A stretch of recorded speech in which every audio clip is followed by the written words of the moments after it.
بسم الله الرحمن الرحیم نحمده ونصلي على رسوله الكریم وبعد. وټول افغانستان مسلمان ملت ته د دغه درنو فتحو مبارکي وایو، خصوصا د کابل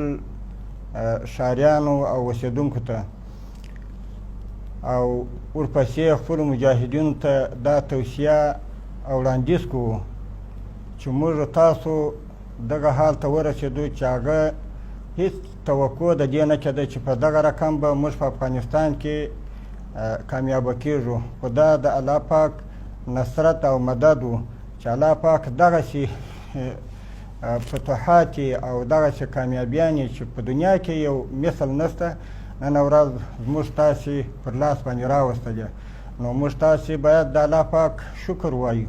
د الله پاک سره راضي اوسو، د الله پاک ته هر وخت په عجز باندې او تکبر او یو غرور راڅخه ونه شي. نو محترمو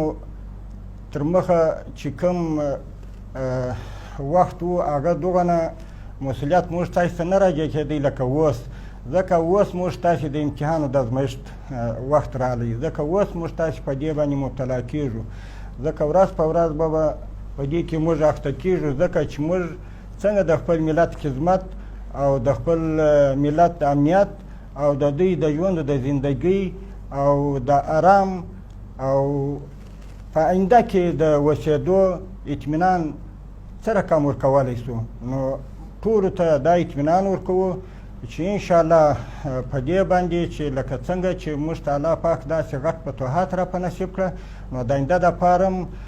د ټول ملت ته موږ دا وینا کوو چې د دوی د امنو امانو او د ښه ژوند د زندګۍ د برابرولو وس توان تر خپله طاقته پورې دا کوو چې دوی ته دغه د زندګۍ ژوند ور برابر کړو.